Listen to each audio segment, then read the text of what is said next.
This is Pokémon Z, a fan game created by that guy. That serves as a retelling of the Kalos mythos, where it didn't happen several thousand years ago, but only a couple of hundred years ago, in the equivalent of the 18th century in the Pokémon world. You know what was happening in the 18th century in France? The French Revolution. With Pokémon from Generation 1 through 9, regional variants and evolutions, and a wicked awesome story, we have played through the first chunk of this game a bunch of times. But recently, in a 1.5 update, an expansion of the story has been added with a bunch new gyms, bosses, and even more new Pokemon. So we're here today to see if we can beat that game as a hardcore Nuzlocke. Which of course means if a Pokemon faints, it's considered dead. The level cap is the next leader's ace. No active items can be used in battle, and we play the games on set mode. If you like the video, the sound of my voice, and this isn't your first time here, definitely make sure you hit that subscribe button. The only way I'm going to be able to continue to grow as a creator is with all of your help. So anything you can do would be like super awesome. So in this video specifically, we are going to be running through the first part of the game that we've played through a few times over the last year or so. And in another video later this month, we're going to be checking out the newer chunk of the game that was released earlier this year. But before we get into the video, let's take a quick look at today's sponsor, Elestrals Awakened. From the creators of the Elestrals TCG comes Elestrals Awakened, a 2.5D pixel art monster-catching RPG. Elestrals was founded in 2022 by A-Drive, a Pokemon content creator with over 2 million followers. So if you've heard of me, you've probably heard of him. And the man, the myth, the beard, Shady Penguin has also officially joined the Elestrals team. And together, they bring over 40 years of experience to the monster taming genre. Awaken not only directly connects to the TCG itself as well as future projects, but is going to help set the tone and themes of the Elestrals universe. And the Kickstarter is going on right now. It started back on October 14th and it runs through November 7th, which is actually my birthday. Backing is the only chance to get access to the alpha as well as the beta. You'll also be able to receive exclusive in-game unlocks, purchase exclusive Kickstarter promo packs, or even become an NPC or caster in the game. Set in a world based off of Greek mythology, you'll be taking part in the world's first Elestriad and bonding with one of 8 elemental spirits. Ascend your Elestrals into more powerful forms. You know, a really cool mechanic is that your health and mana pool are tied into one resource called Spirit Points, which means that every single move going to matter. You only have until November 7th, which again is my birthday, to back Elestrals on Kickstarter. So make sure you hit up their Kickstarter before it's too late. Just check out the link in my description down below. But with that, let's get into the video. On our way to meet up with Professor Olivier, we take a slight detour to pick up one of our future friends. But for whatever reason, he's not at the meeting place, so I guess we should go check it out. And after going around the corner, we don't find our new best friend, but we do find this ferocious little Bidoof assaulting a snowman, who instructs us to choose our starter Pokemon. And because they have new regional evolutions, I of course started with the Kalos starters. So we have Chespin, Fennekin, and Froakie. And because I really like the fire electric typing the Fennekin gets, we're going to choose them as our starter Pokemon. And with our starter Pokemon in hand, we're going to assault this icy little Doof. And after lighting it on fire, the snowman reveals that he's not a magical singing snowman, but a man. A magical singing man named Croissanto, who is apparently one of Professor Olivier's other interns. So together we're gonna journey forth to meet up with the professor and start our Pokemon journeys in earnest. After getting to Canvas Town, we go into the professor's lab, where she is nowhere to be seen. And while investigating things, the weird rocket triple fusion that's in Pokemon Infinite Fusion just gets up and walks away. Now enter Professor Olivier, who seems completely unfazed of the fact that she created life. What's more important is that Croissanto chooses his starter Pokemon. And after choosing literally the worst option, it's gonna be time for us to face off against each other in our first ever rival battle. Croissanto sends in Chespin, who was literally the worst option to face off against us, and we send in Crystal, going for an Ember as he follows up with a Mud Slap. But with one more Ember, we break through, grabbing the KO and defeating Croissanto. And with that battle out of the way, it's going to be time for us to head over to the next town over so we can pick up our third and final apprentice/intern. But before we get there, we're going to have to make our way across Route 1, which means we're going to have the opportunity to make some new friends. Look at how those Pokemon are stomping those grapes. The sight to see! I wonder if they could stomp on me sometimes too. Oh! Over on Route 1, we're going to grab ourselves a Cherubi. And in Vinyl Town, we can grab an Ekans. And after making our way over to Vinyl Town, we are introduced to our third and final intern slash apprentice slash friend on this journey, Melia and her father, Captain Merlot. Mustache Merlot apologizes for Melia being late is because she was helping him comb his glorious mustache. But now that she's here, the three of us are able to officially begin our Pokemon journeys. And Professor Olivier explains what we're doing here. Not only are we going to be helping her with her Pokemon research and becoming alchemists, we're also here to participate in the Poké Tour. We're going to be facing off against the 12 regions of Kalos. And if we can defeat all of them and the king, we will be granted any one wish within his power. In Mustache Merlot's basement, we're going to find a Ghastly. Once we set out onto Route 2 and we officially begin our journey, we can see exactly how great of an arm Melia has here as she completely fails at catching this Flabébé. But then she shows us who needs Pokeballs when you have magic sparkle fingers. And after doing a little dance, this Flabébé just decides to be her friend and gets in the Pokeball. And now that she's equipped with 2 whole Pokemon, she's ready to face off against us in our second first rival battle. She starts off with Flabébé and I'm sending in Crystal. And going for an Ember, we do just over 50% as it goes for a Vine Whip doing like nothing, but we can take it down with just 1 more Ember.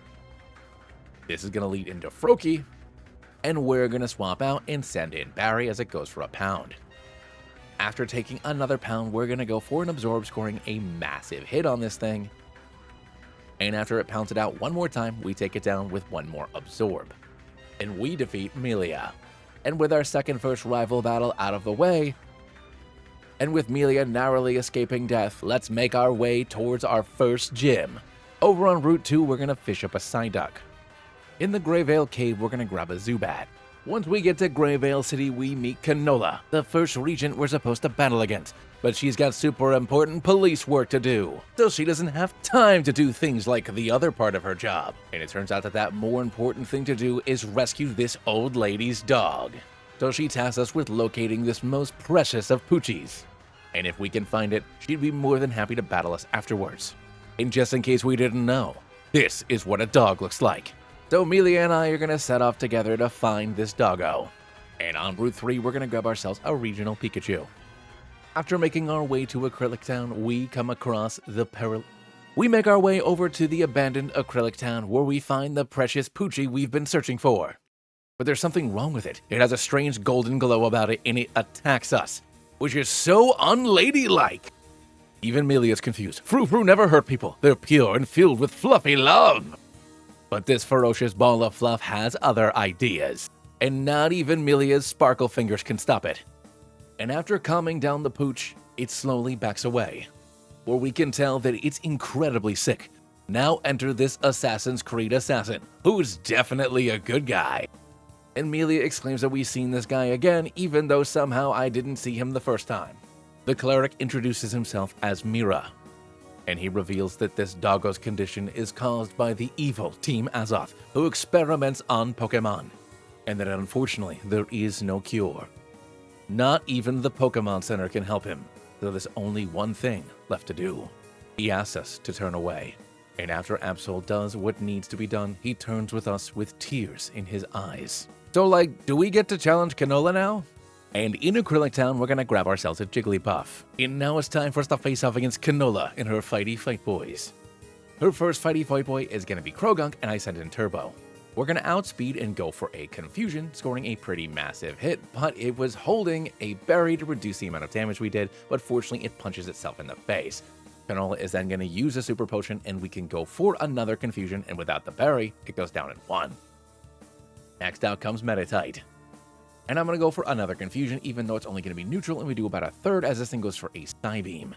Now switching things up for a Stab Water Gun, we get it down wicked low as a Psybeam gets me down to half, but we ultimately take it down. Next out comes Kricketune. And I'm going to swap out a Turbo and send in Giggles as this thing goes for a Leaping Strike. It goes for another Leaping Strike, which is going to drop my speed, and we luckily put it to sleep. From here, I'm going to start going for Nightshades because I know it's going to be a guaranteed hit here as it continues to lower my speed and wakes up right away like a total jerk. But now only gets 7 HP, we have to swap. So assuming he's going to go for another Leaping Strike, which I'm pretty sure is Lunge, and I call it, it's going to do still a lot, holy crap, to Crystal. It then goes for a neutral rock smash, getting me down to just 7 freaking HP, as we can luckily take it out with a flame charge. And with that, we have defeated Canola. And also, why did my citrus berry go off? On Route 4, we're gonna grab a skitty. While fighting our way through the hillside forest, Barry is gonna evolve into a Charum. Next up to evolve is gonna be Crystal, who transforms into Braxian. After fighting our way through the hillside forest, we find this pretty lady and a couple of goons wearing plague masks. And something tells me these might be the bad guys that Meera was talking about, especially because they're beating up these poor, innocent Morlil. But Croissanto will not stand for the beating off of these Morlil. The Paladin of Justice 80 steps in to put a stop to their shenanigans. And this is where we're introduced to Nebula, one of the bosses of Team Azoth. And we ruined her experiment. So it looks like it's gonna be up to us to take care of business. Nebula starts off with Weeping Bell and we send in Crystal.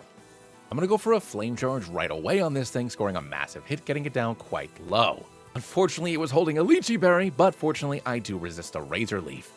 Nebula is then gonna heal up with a Super Potion, and we can go for another Flame Charge, bringing it down low again, increasing our speed further.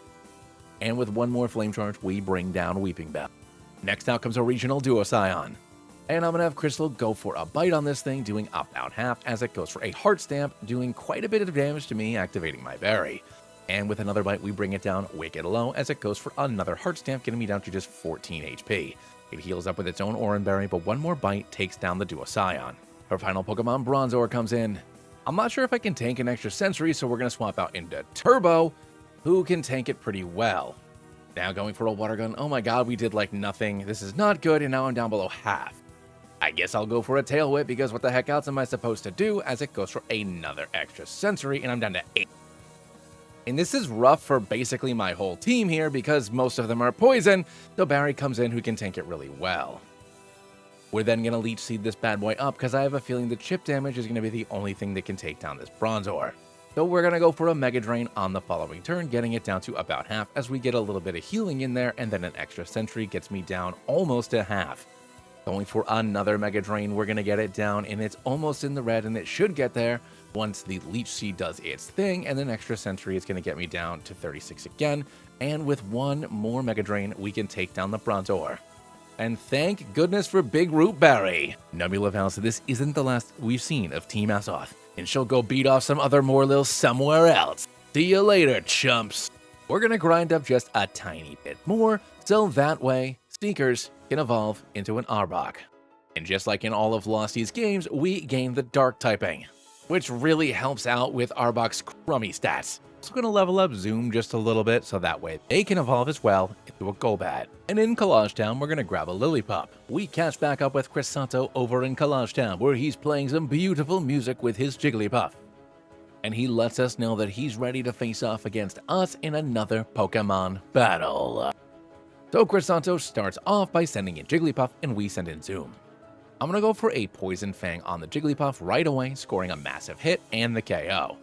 Next out comes our Regional Cubone, and we're going to swap out a Zoom and send in Turbo as this thing goes for a Rock Smash.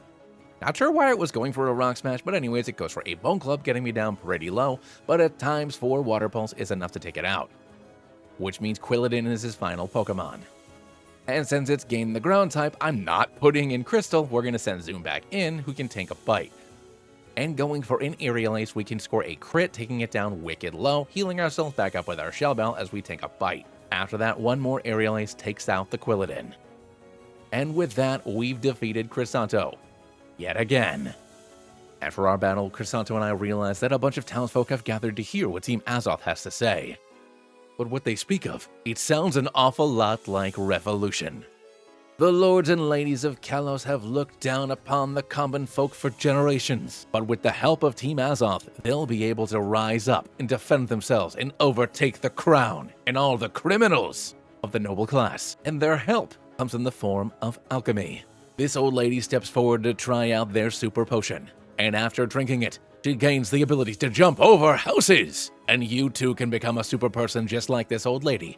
All you need to do is support Team Azoth, and together, you'll be able to do anything. And they all begin to cheer a name, Alka. And I have no idea who this Alka person is, but I'm sure we'll find out a little bit later. But for now, I have more important things to do, like get to the next city so I can get my next badge. We're gonna add Rusty into the party and have it evolve right away, into a Herdier. I also forgot to mention when Crystal evolved, she gained the electric typing. On Route 5, we're gonna grab ourselves a Toxel, and over at the Sanctuary of the Kings, we're gonna grab Growlithe. We meet up with Melia over at the Sanctuary of the Kings, where she is staring longingly at a statue of King Aster, the current King of Kalos. And I can't imagine why. But who knows, maybe we'll find out later. What I do know for certain is it's time for our second rival battle against Melia, because we just had our battle against Croissanto. Loette comes in and I send in Zoom. And going for a Poison Fang, we can score a massive hit, grabbing the Oko on this bad boy. Next up comes her Frogadier, who's gained the Psychic typing. So let's swap out his Zoom and send in Sneaker to get the Intimidate off on this bad boy as it tries to go for a Confusion. He changes things up with a Water Pulse, getting the Confusion off, which is unfortunate, especially because we slap ourselves in the face. So let's swap again and instead send in Rusty as it goes for another Water Pulse. And we're confused again! It follows up with another Water Pulse and I only have 14 HP, but I break through with a Crunch, doing a good amount of damage. Assuming another Water Pulse, we're going to swap into Barry, as this time it goes for Confusion. It then outspeeds us with an Aerial Ace, getting me down to just 10. But a Mega Drain will take down the Frogadier on a crit. Nice. Our final Pokemon, Munna, comes in. And I'm going to go for a Leech Seed on this bad boy, as the Munna goes for a Confusion on me. We're then going to follow up with a Mega Drain on the Munna, getting it down to about half, as it fires off another Confusion, getting me to about half. But thanks to my Big Root, I'm gaining a lot more HP back than I'm doing in damage, so we're in a good position as it goes for a Moonlight, healing itself up as well. So I'm going to keep on going for another one as it changes things up, going for another Confusion, and she heals up with a Super Potion. And now that this thing is down well below half, I'm going to change things up, going for a Magical Leaf, getting it down low enough for the Leech Seed to finish it off. And just like that, we've defeated Melia. And running around with Golbat in the first slot in our party pays off, because once it levels up, we get ourselves Crobat. And after our battle, we hear a commotion just to the left of where we are. Stage left, I mean, of course. Where we find this old man who's fallen off of his goat. Melia asks her Floette to use Wish on the old man, healing his leg after we wait a couple seconds for the next turn to happen. And fully rejuvenated, the old man invites us to the fancy party that he's having at his chateau, which she probably would have been invited to anyways, because she's the daughter of a noble, but I appreciate the invite. So we'll see you a little bit later at that party, old man. In Wolfrum, we're gonna grab a Pidove. And now it's time for us to face off against Hisopo and his fantastic, phantasmic Pokemon. Anyways, Lampent comes in first and I send in Crystal. And I know this thing is an Eviolite, so we're gonna go for a Thief, doing like a third, and now that Eviolite is mine, you jerk. It then goes for a Mystical Fire, which is incredibly unfortunate. So I guess I'll go for a Nuzzle, and we're going to get the paralysis off on this thing as it then goes for a Hex, but I'm not the one with the status effect, silly Billy. Anyways, another Thief can then take down Lampent. Next out comes Mischievous. It goes for an Icy Wind for reasons I can't possibly comprehend. Well, I guess it does drop my speed, and we're going to go for a Nuzzle to get the paralysis off. And I know my special attack's been dropped, but we're still going to go for an Incinerate as it follows up with a Shadow Ball. I'm then going to swap because I don't want to risk a crit, and we're going to get the Intimidate off with Sneaker as it then goes for a Smoochy Kiss, completely calling me here. So let's go for a Crunch, getting it down quite low as it follows up with a Stab Shadow Ball.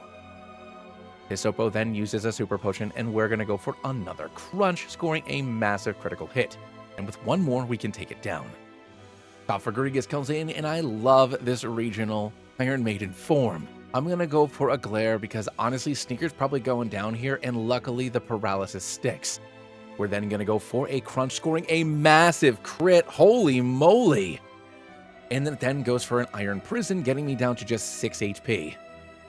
And unfortunately, because of the bind effect, down goes Sneaker.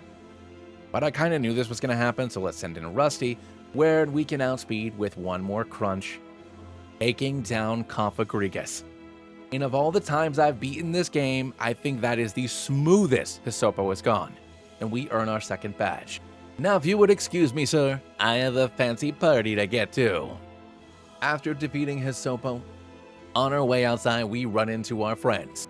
And apparently Melia and I aren't the only ones that have been invited to the party. Apparently, Professor Olivier, has been as well. Croissanto seems incredibly disappointed that he's going to be left out of the next stage of our adventure. So Professor Olivier lets him know that he can tag along as our +1. And Croissanto, who has never been on a date before, is so overcome with emotion that he falls asleep on the spot. And Melia goes to drag the professor off to get ready because she's always wanted to have a big sister and now they can play dress-up party. And Croissanto asks if we'll go over to the cafe with him so he can ask us about girls. We're gonna go ahead and add Giggles back into the party and evolve it into Hunter. While waiting for the girls to get ready, Croissanto and I have a very serious discussion. He needs to know how dates work because he's never been on one. We now enter the ladies, and Croissanto, overcome by so much emotion about how beautiful Professor Olivier is, he skips the dating and proposes marriage right on the spot. But ignoring everything that we have to say, she lets us know that there's an ulterior motive to us going to this fancy party. Besides, being fancy. Apparently somewhere in the basement of this super fancy chateau is a super secret underground vault. And in that super secret underground vault, there's a fancy golden rock that we need to steal. And while Croissanto's not so sure if he wants to be a thief considering that he is a paladin of justice, Olivier says that she will give him but one peck on the cheek. And now he's in. We meet back up with all of our friends where Professor Olivier seems to be speaking with this fancy man. And I don't know why, but Croissanto is completely enthralled by the presence of this gentleman. He introduces himself as Lanto, the richest and most philanthropic man in all of Kalos. And if there's one thing I know about the richest and most powerful people anywhere, it's that they're 100% trustworthy. So I like the cut of this guy's jib. He then comments on Croissanto's athletic figure. But before the conversation can get too horny, Professor Olivier cuts it off. And now that the sun's gone down, Operation Break into the super secret underground vault has begun. But before that, we're gonna grab a palmy. We eventually come upon the vault, but we find that it has been magically locked, and only someone of the royal family is able to open it. And since we don't have King Aster with us, it looks like our journey ends here. But Melia decides to reveal the first part of her super secret identity. She opens the door with her sparkle fingers, which can mean only one thing. Not only can she beckon Pokemon, but she can beckon doors. In the super secret underground vault, we're looking for this fancy rock. Croissanto gets distracted by a book about interspecies relationships between people and Pokemon. But then, out of nowhere, enter Meera, who wants to know how the heck we got in here, because he's been scouting out the sewers for 2 weeks, and he had to climb through a whole bunch of poopy water to get here. And considering he's wearing white robes, you can only imagine how they look now. Oh, I was wrong, it's not a super fancy rock we're looking for, it's this big fancy book. And it looks like the only way we're going to be able to leave with it is if Meera and I Pokemon battle for it. Because Pokemon. Meera starts off by sending in Mawile, and I send in Crystal. I'm going to go for Incinerate on the first turn, scoring a massive critical hit, and going the Mawile. Which leads into Kadabra, who is going to outspeed us going for a Psybeam, and I'm going to go for a Thief, where I can get it down wicked low. Meera then heals up with a Super Potion, and we're going to go for another Thief here, bringing it down low again. Meera then uses a second Super Potion, and we're going to go for a third Thief. And I was really hoping for the crit there because it would have been fun, but anyways, a Psybeam comes in, getting me down to about a third, before one more Thief takes down Kadabra. After we heal up with our Citrus Berry, enter Absol. And I'm going to swap out of Crystal and send in Rusty as it goes for a Bite, scoring a massive crit. Holy smokes. So I guess let's swap out and send in Zoom, because this thing is a monster as an Aerial Ace comes in, and good thing I didn't switch into Cherum. We're going to go for an Aerial Ace, scoring a decent hit on this thing as it decides to go for another Bite, and I'm down quite low. With another Aerial Ace, I get it down into the red, and I have to hope that I can tank another hit as I get knocked down to just 2. Holy moly. And with one more Aerial Ace, we take down Absol, and we defeat Meera. Which means the book is ours. Because Pokemon. Meeting back up with Professor Olivier, we tell her everything that happened with Meera, and we give her the big fancy book that she's desired for oh so long. And Croissanto just wants to know where his smooch is. But completely ignoring Croissanto's request, she says that our next stop should be Santaloon City, because not only is the Alchemy Academy there, but that's also the stop for our third Regent. So we know our path is clear. On Route 6, we're going to grab a Sneasel. In the Gloomy Cave, we're going to grab Dwebble. In Blight Town, we grab an Apom. And Turbo is going to evolve into Golduck, who rightfully gains the Psychic type in this game. I understand why it isn't water psychic in the original games because there's like a billion water psychic Pokemon, but it literally uses psychic powers. After we get to Blighttown, we see these two Team Azoth guys run off into the forest. Now enter our two friends who say we should definitely follow those guys because they're baddies and we're goodies. Plus, it's on the way to Santaloon City and that's where we need to go anyways. In the swamp, we're gonna get Shelmet. After running around the swamp for several hours, we all decide that maybe it's time to make camp for the night. And this is where Melia decides to reveal her super secret backstory. It turns out, she couldn't open that vault door because she can bewitch doors the same way she bewitches Pokemon. It turns out that she's actually the daughter of King Aster. She tells the story of her birth. Her parents were traveling via carriage where it careened off a cliff, and they were left stranded in the rain. Luckily, they came upon this old woman in the swamp forest that gladly took them into rest. King Aster said he would grant her any wish to allow them to stay. And later that night, Melia was born.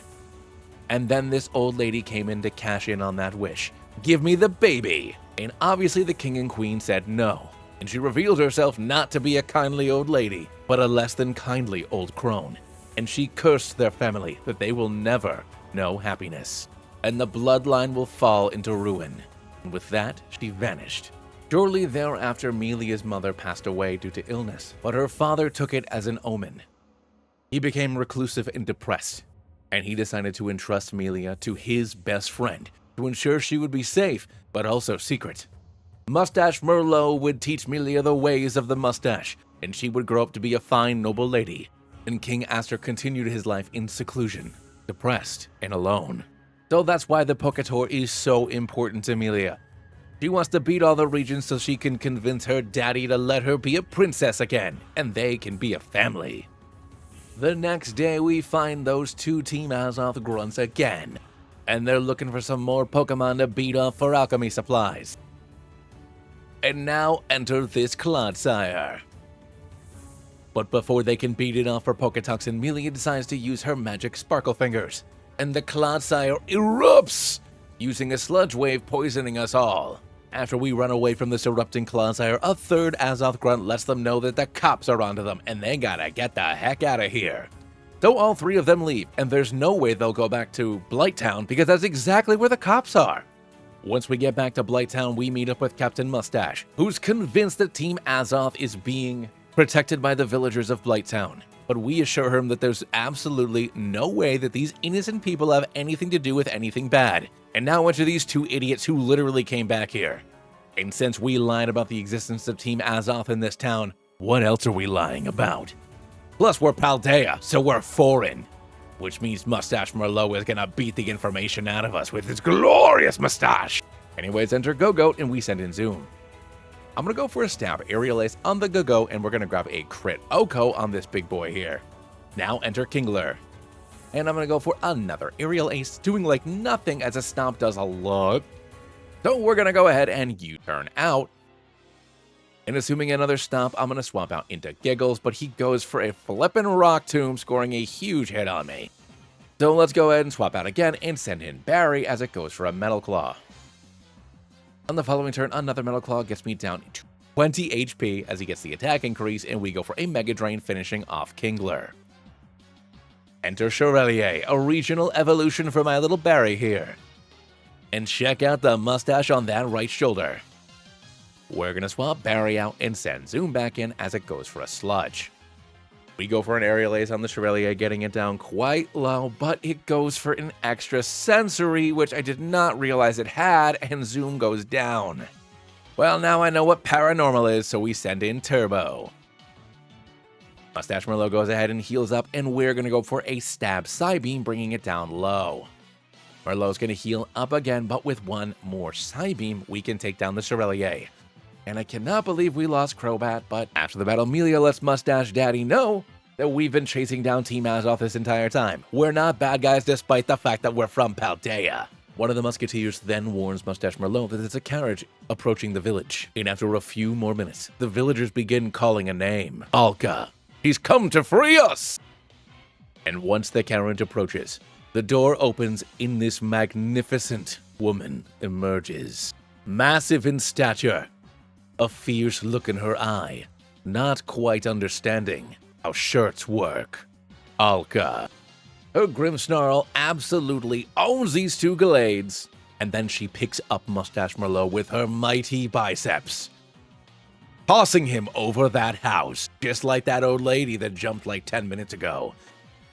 And as quickly as she had came, she leaves.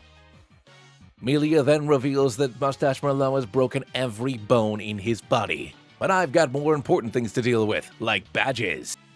So let's head over to Santaloon City, where we can meet up with Professor Olivier and the Alchemy Academy. With Crobat down, we're gonna Dwebble into the party and evolve it into Crustal. Next up to evolve is going to be Barry, who ascends into Mustache. On Route 7 North, we're gonna grab ourselves an Applin. In Reflection Cave, we can grab a Tabulb.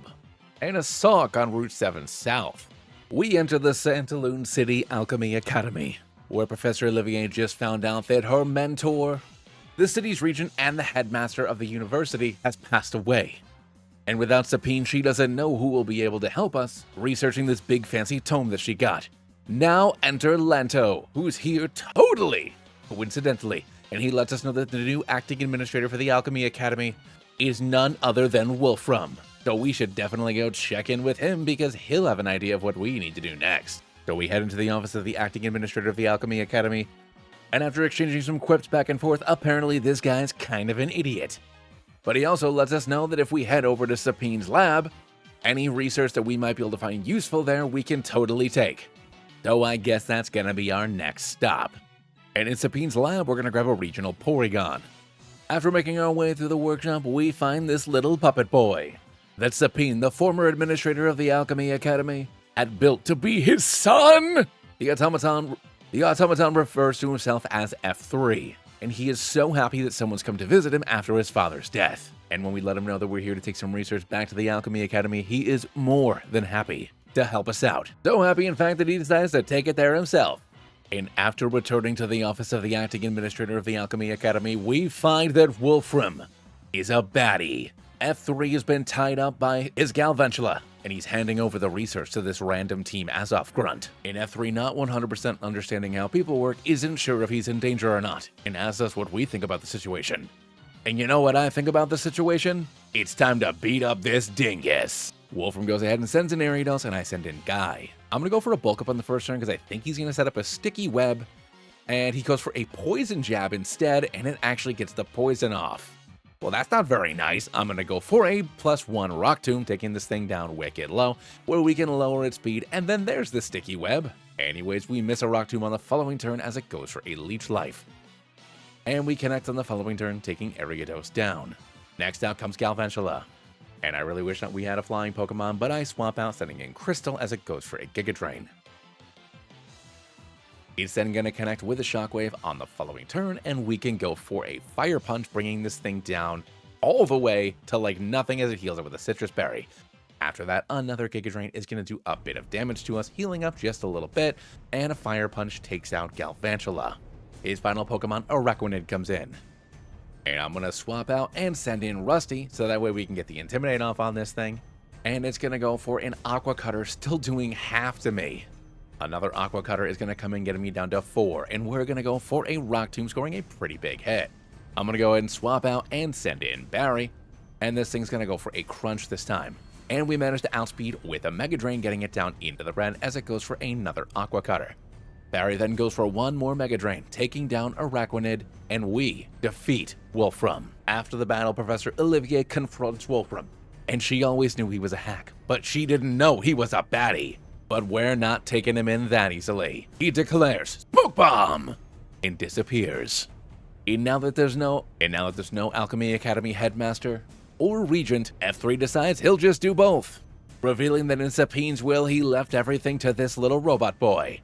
While getting ourselves up to the level cap, Rusty evolves into Stoutland. And now it's time to face off against F3 and his shocking array of electric Pokemon. Porygon comes in and we send in Crystal.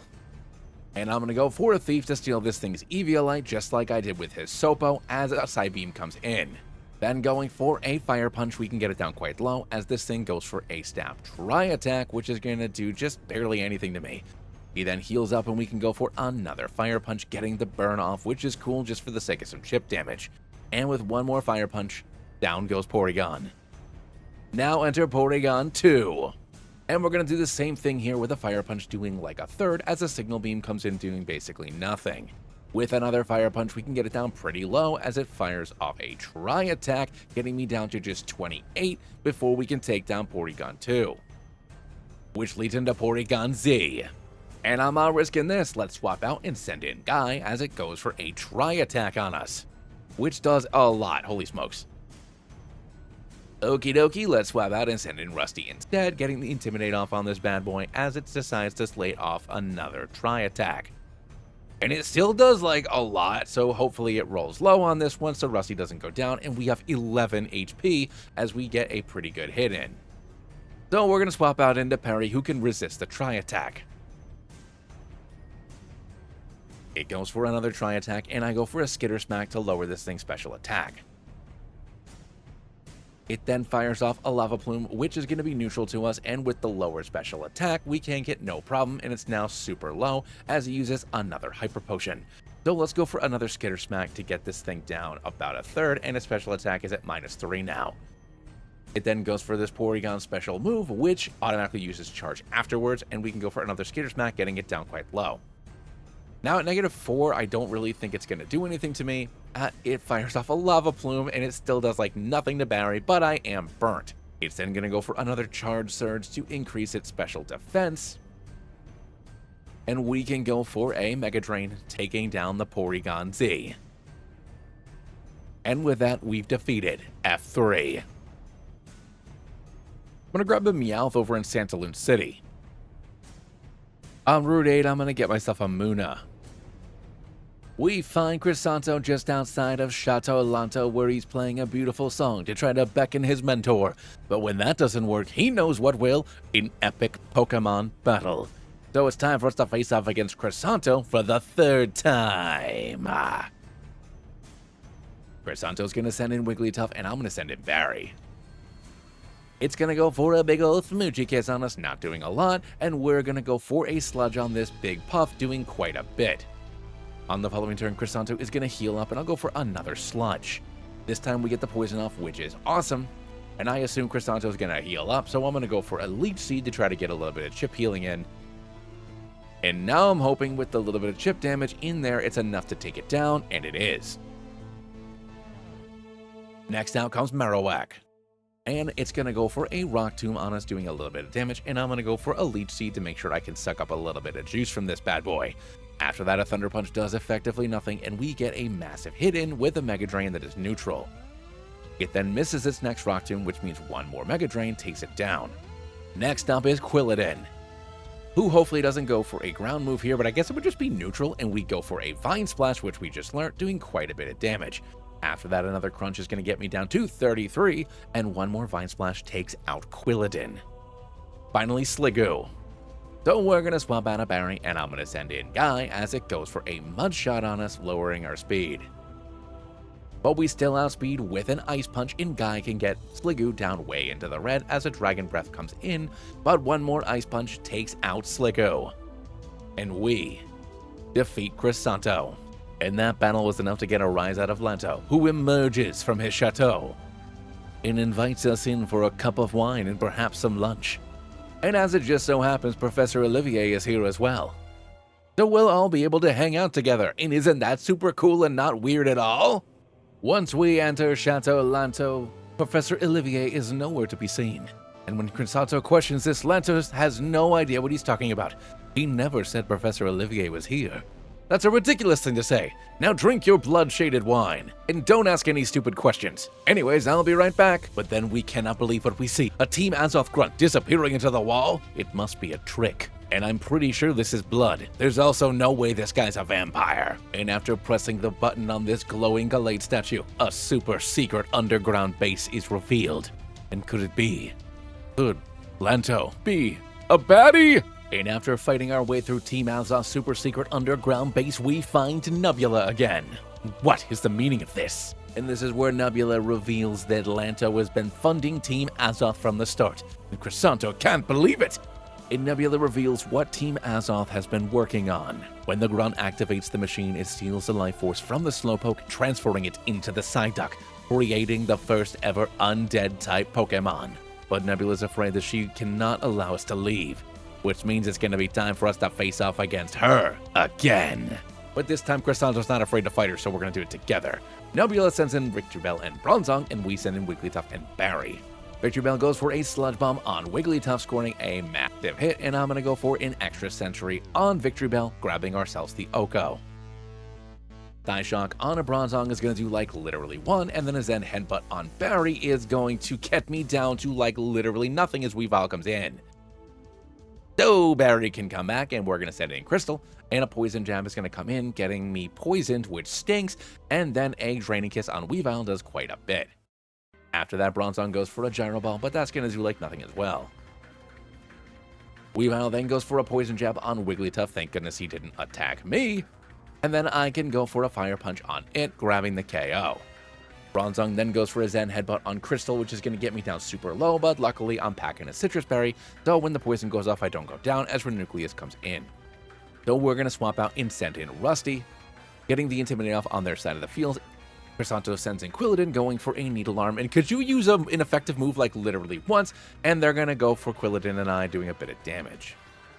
I'm going to go for a Crunch on the Renucleus, getting it down pretty low, but unfortunately this thing is holding a Rocky Helmet. A Needle Arm on Bronzong continues to do basically nothing, as a Poison Jab on Quilladin does quite a bit, and Bronzong fortunately flinched. With one more Crunch, we can then take down Renucleus, which is super, but now I'm below half. I feel like that Rocky Helmet does kind of a lot of damage. Anyways, a Crunch on Bronzong does some good damage, and then a Zen Headbutt on Quilladin is going to get it down pretty low, but it's packing a Berry as well. But luckily, one more Crunch takes out Bronzong. And with that, we've defeated Nebula. But her experiment was already a success, so she decides that, like, she's just gonna leave. And does just that. We then enter the throne room of Lanto, who has Professor Olivier hanging up on the wall. And I feel like Croissanto finally understands that this is not a very normal, legitimate businessman. And now, enter Alka, her hair billowing in the wind, that shirt still not covering up that right boobie. And she demands that Lanto release Professor Olivier. And now it's time for them to reveal their super secret, evil plan. They want to end the cycle of life in death forever. No new people born, nobody existing dying. Everybody living as immortal, awesome vampires. Because the people we got now, the best people. Could there possibly be anybody better? Nope. And then everyone living now will have an eternity to build paradise. But before we can leave, Lanto wants to crush us in a Pokemon battle. So I guess we're gonna have to face off against him. Lanto starts off with Frostlass, and I'm gonna send in Perry. It's gonna set up a layer of spikes, and I'm gonna go ahead and set up a Shell Smash.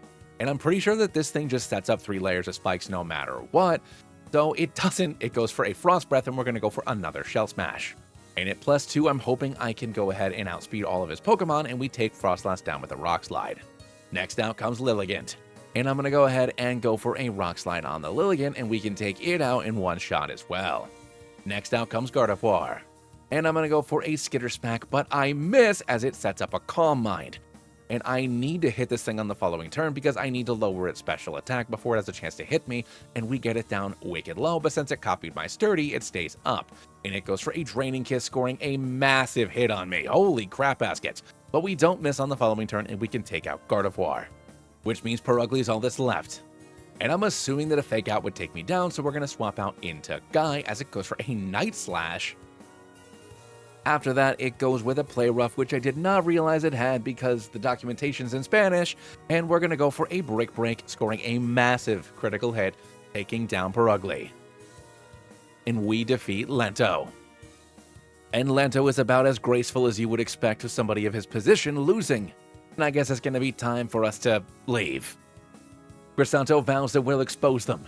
And Lanto says something that rings incredibly true. Who would possibly believe them? He is the most philanthropic and beloved man in the entire kingdom. There's no way the people would turn against him. Now get the hell out of my house. Because now it's time for us to find out about his super sad backstory. Am I the only one that doesn't have a sad backstory? Wait, Is this game my sad backstory? Croissanto grew up very poor and his mother very sick. And the only reason he was able to go to a Pokemon Academy in the first place is due to one of Lanto's scholarship programs. So without that wannabe vampire, he'd be nothing, and he'd have nothing. But Professor Olivier just tells him to get over it. We've got more important things to deal with, like getting more badges. So let's head towards Still Life Town. Because if we're going to be taking on Team Azoth, we're probably going to need a little bit of help. Oh, it's called Vintmer Town now. We're going to backtrack over to Isadora over on Route 8 and grab our gift Eevee. In the northern catacombs, we're going to grab a Glamora. After Croissanto and I head to Vintertown, we find Meera working hard in the fields. When Croissanto approaches them to try to form our alliance, he can't even bring himself to look at those glorious pectorals that this cleric has. And he definitely invested a little bit in strength, if you know what I'm saying. But breaking the ice, Meera knows exactly why we're here. To join up together to face off against Team Azoth. But before our partnership can be finalized, he wants to show us something over in the ruins, just to the west of town. So I guess we'll meet him over there. And in the Prosperity Sanctuary, we're going to grab a Miltank. We head over to the ruins just outside of town, where Meera is having some trouble deciphering the code to open the door. But don't worry, because Croissanto once had a pen pal, where they had their own secret friend language. Until he realized it was actually a spy from Galar. And am I like this dude's only friend he's ever had? But because of that super secret friend language, he is able to decipher these druidic runes, and we can open the door. And on a mural on the back wall of these super secret ruins, we see the Kalosian legendary trio as we know it. Xerneas, Yveltal, and Zygarde. But we see a fourth Pokemon. Life, Death, and Balance. The three legendary Pokemon who govern these forces help us live in harmony. The golden Pokemon Aratosk is their messenger. The one tasked with delivering their commands to us. And none of us have ever heard of an Aratosk before, but it's probably important. And now that we've sorted all of that out, there's just one more thing left to do before we can finalize this partnership. Pokemon Battle. Meera starts off with Mawile, and I'm going to send in Crystal. Unfortunately, I get intimidated, but we're still going to go for a Fire Punch, doing like a third as it goes for a Crunch, getting a decent hit on us. With another Fire Punch, it's now down into the red as it goes for a Thunder Punch this time. He then heals up with his first Hyper Potion, and I guess I might as well continue punching this thing with fire, because I got nothing better to do as we go for 2, getting it back down into the red again, and we get the burn, which is wonderful. And with that, a Play Rough is going to do like nothing. It does lower my attack, which stinks though, but my Citrus Berry heals me up. Meera then uses his second potion, and we're going to go for another Fire Punch, which is doing like nothing at this point. So I'm going to swap out a Crystal and send in Turbo as he swaps out, sending in Melodic. And going for a Psychic, we can get a little bit of a hit in as it goes for an Icy Wind. The Melodic then goes for a Brine, getting a tiny bit of damage on us, and we go for another Psychic, getting it down pretty low, as another Brine is going to do effectively nothing to us. And with one more Psychic, we can take out Melodic. Mawile comes back in, and I'm going to go for a Scald on this thing, bringing it down quite low, as it goes for a Thunder Punch, which fortunately burned. So let's swap out and send Crystal back in, as another Thunder Punch comes in, doing like 3. And with one more Thunder Punch, we can take out the Mawile. Leading into Kadabra, who's going to go for a Psychic on Crystal, getting me down to just 2 HP. And we can go for a Thief, grabbing ourselves the Oko. In comes Absol last. And I'm going to swap out a Crystal, sending in Parry, as it goes for a Night Slash on us, scoring a crit. It then goes for a Focus Energy, which is ridiculous because it's already lucky with a Zoom Scope, but we're going to get it down wicked low. It then decides to go for a Play Rough on Parry, bringing him down to just 10 HP. But with a second Body Press, we can luckily take down this monster. And with that, we've defeated Meera. And with our partnership officially sealed, he gives us this mysterious silver coin. And now it's time for us to take on Zaffra and her fairies. Anyways, Dashbun and Barry come in. It's going to outspeed me with a Psychic Fangs crap, and we're going to go for a Vine Splash, grabbing ourselves the Oko on Dashbun.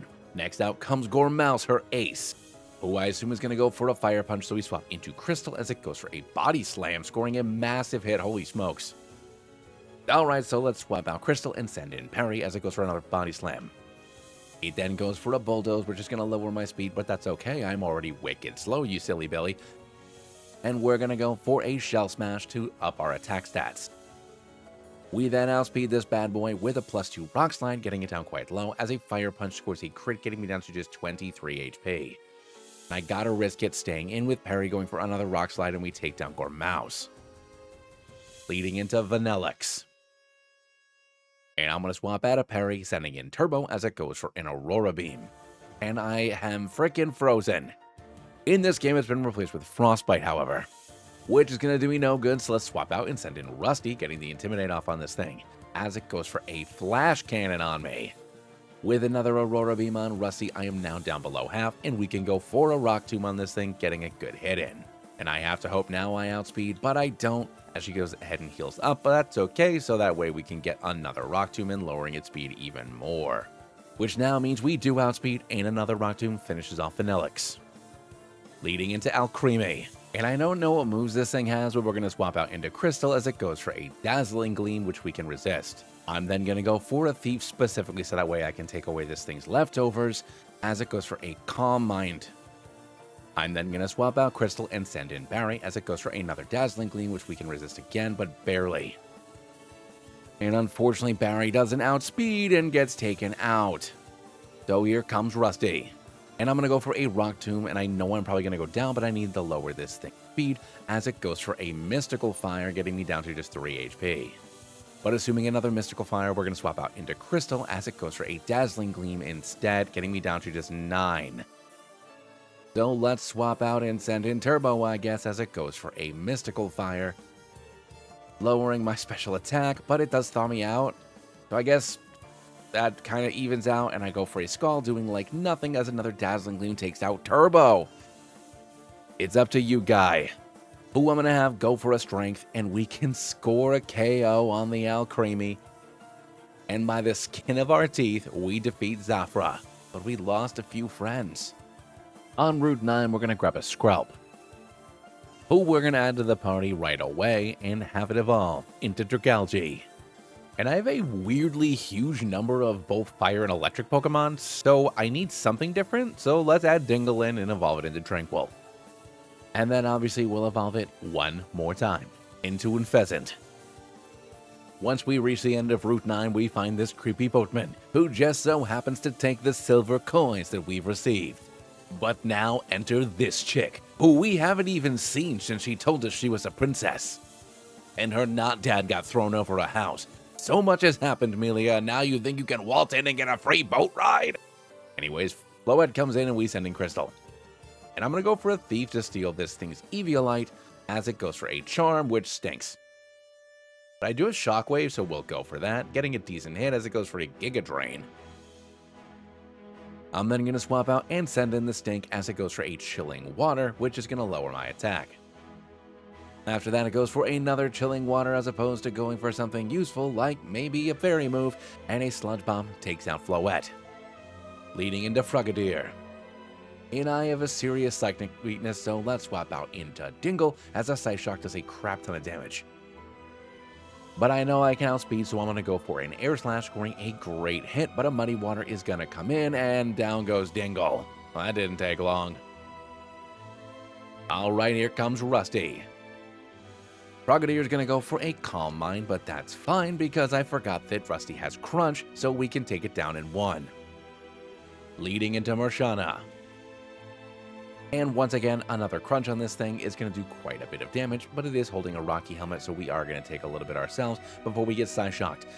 Melia's then going to heal up with a Hyper Potion, and we can go for a Crunch. And she's going to heal up again as we go for another. And I know I wouldn't be able to tank another Rocky Helmet, so we're going to swap into Crystal, and luckily that Eviolite keeps us up.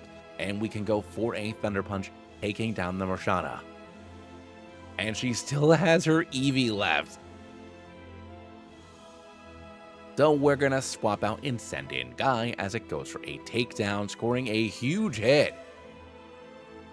Okay, let's swap out and send in Perry instead as another takedown comes in. Then after going for a bite on us, we can go for a Body Press on the Eevee, taking it down. And I do suppose there's plenty of room in the boat. Fine, you can come with us. Now enter this freeloader.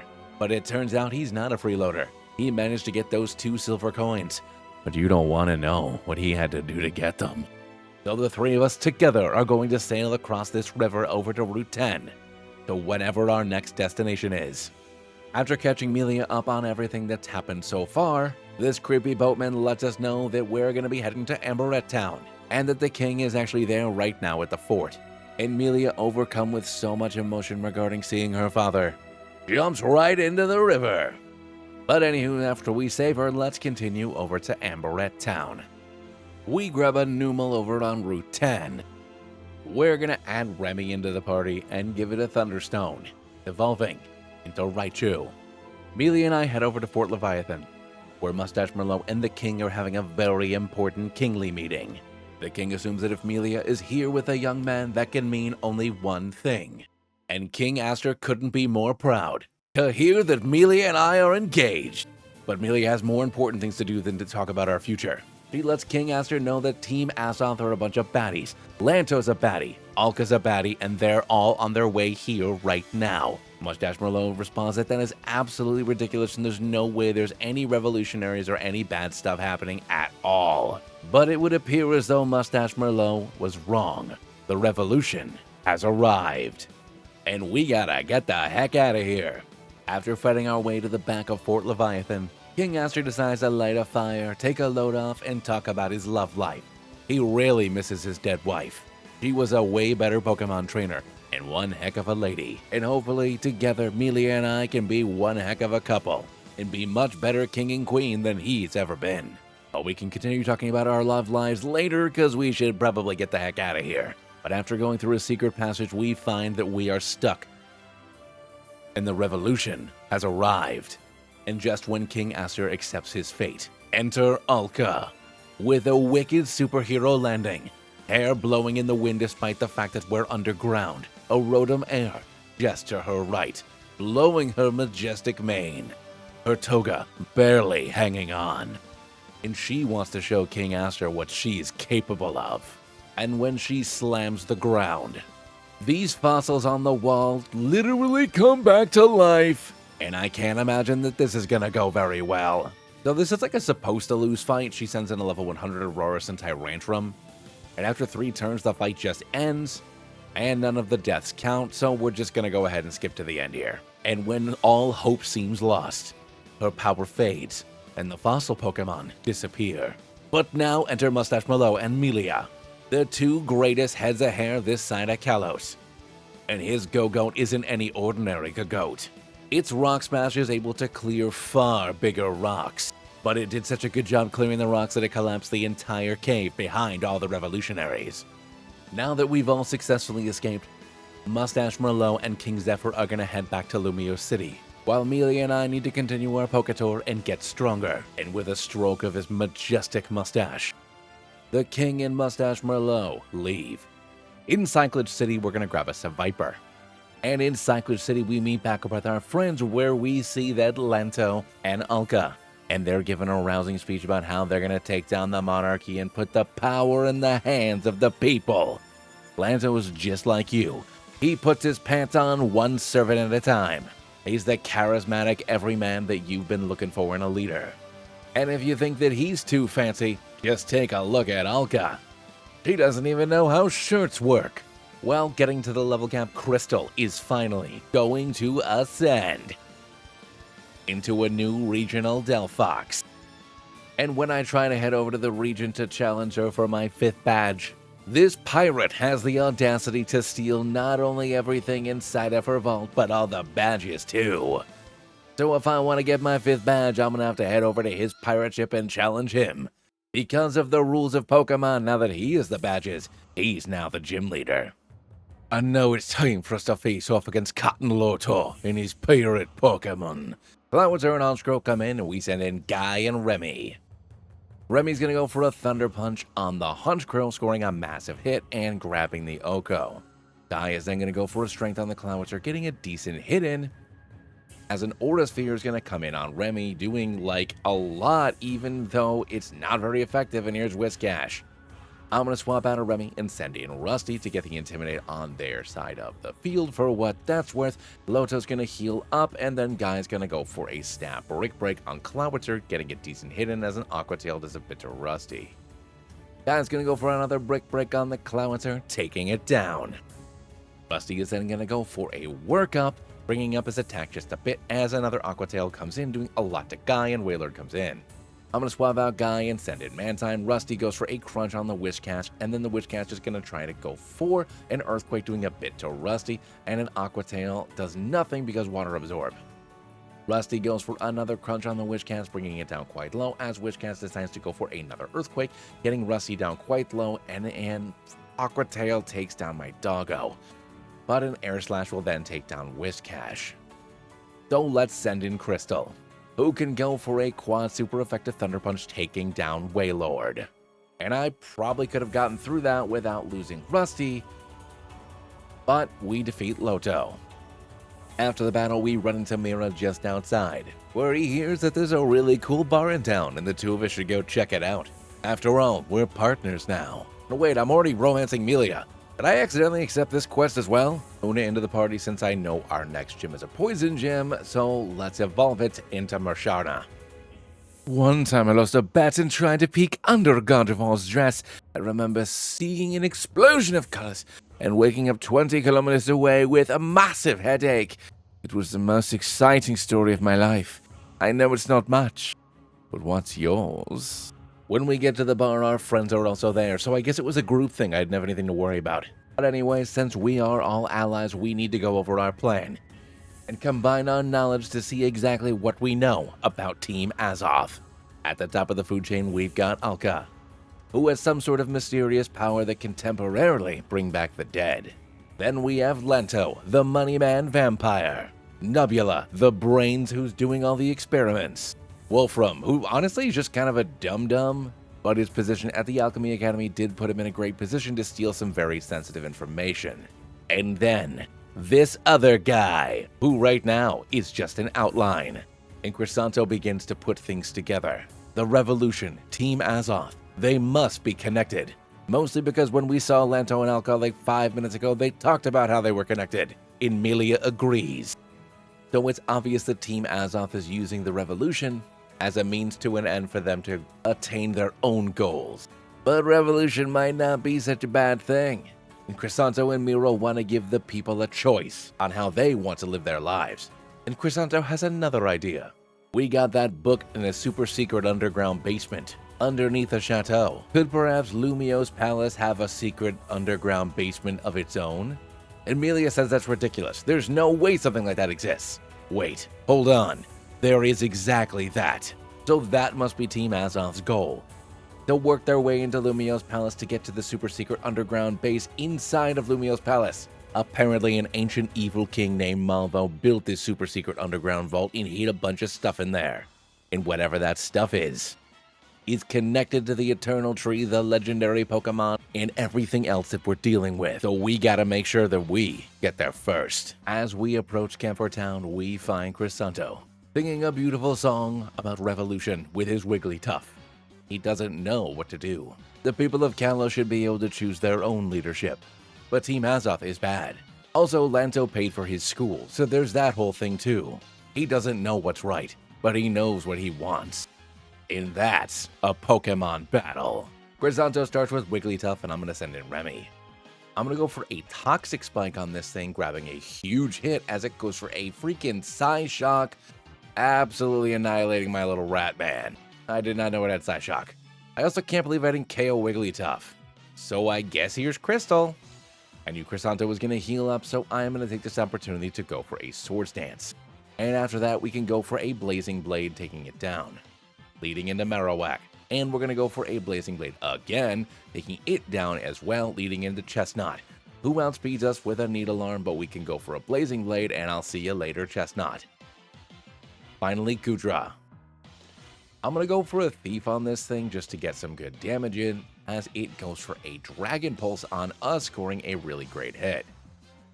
I'm gonna go for another Thief, and we can take it down.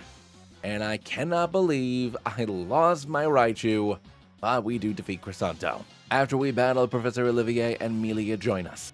And even though Melia and Croissanto are on opposite sides of this conflict, they ultimately want the same thing: safety and prosperity for the people of Kalos. So let's focus on taking down Team Azoth and then go from there.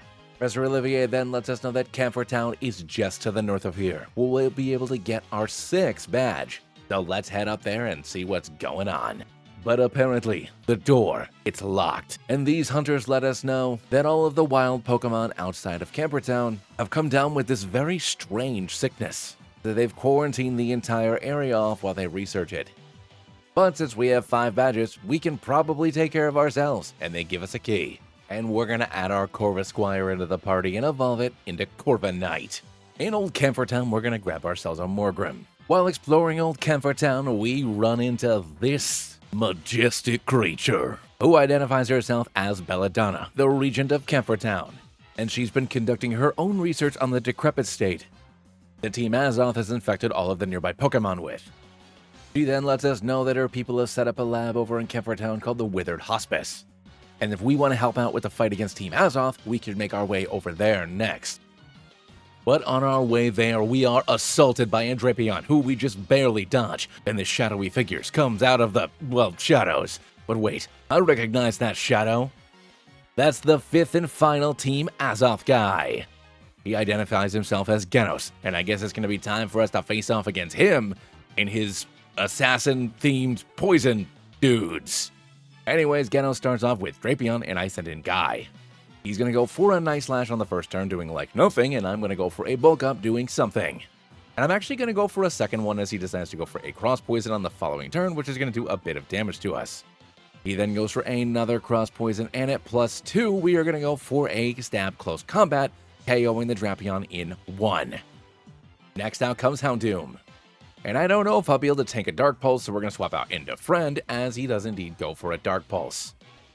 He then goes for a Snarl on the following turn, which luckily doesn't lower my special defense, and we can go for a Scald as he swaps out into Slowking. With another Scald, we do manage to get the burn off, which is wonderful. I'm then going to go for a Signal Beam on this thing, doing like nothing, as a Sludge Bomb comes in, getting me down just below half. Now I'm going to go for an Air Slash, hoping that I can get the flinch off, and I don't, as another Sludge Bomb comes in.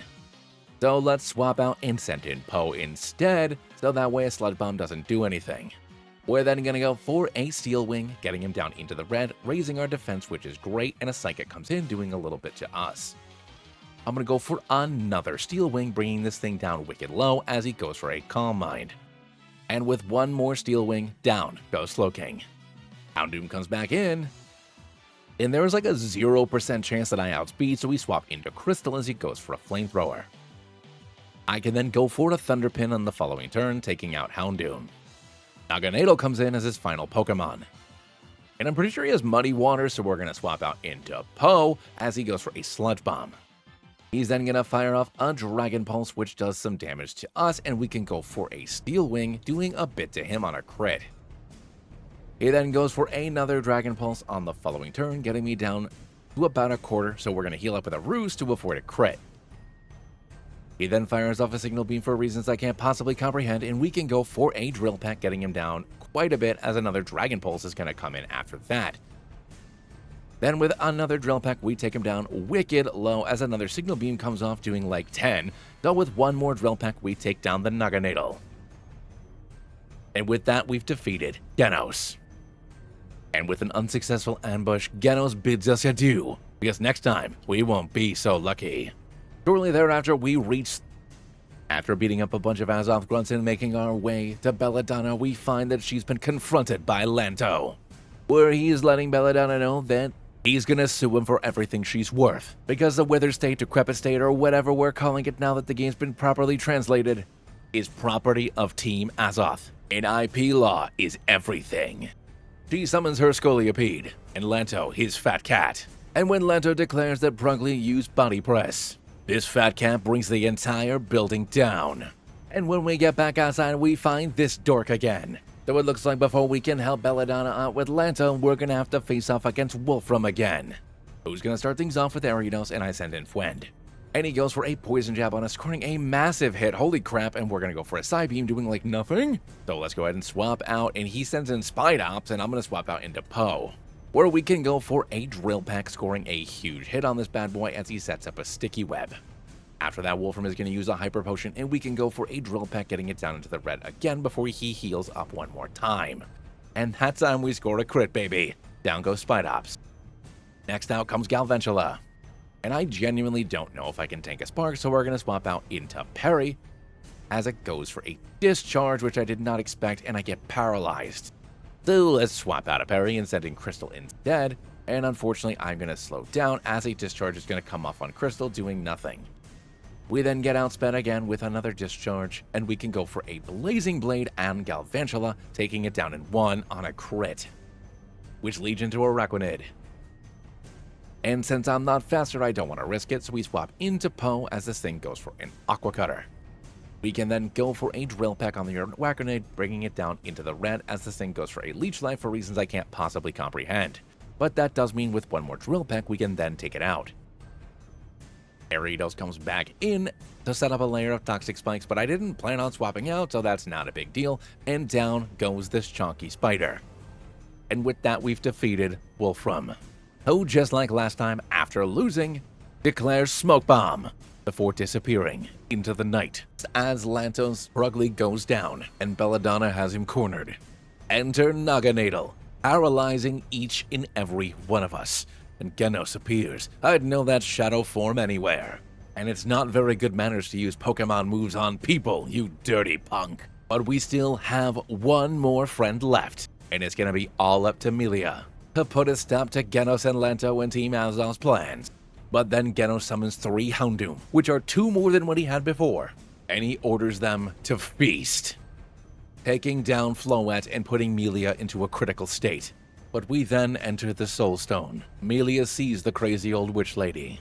But it's not the witch lady.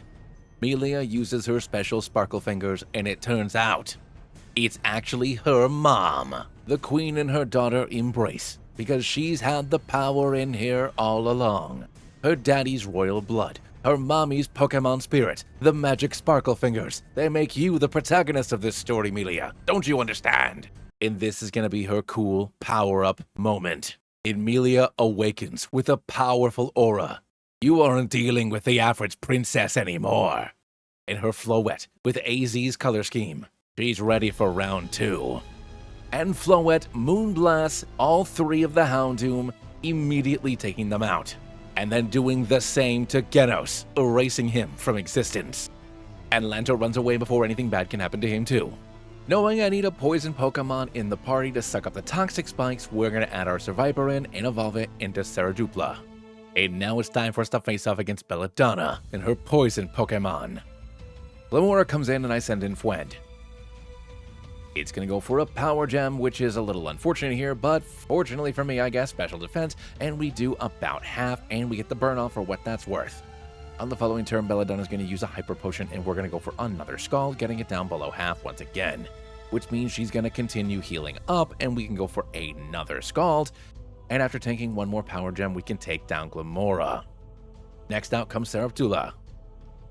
And I'm realizing I should have kept Sawkin here because he has Ice Punch, but anyways, we're going to swap into Poe as he goes for a Dragon Claw.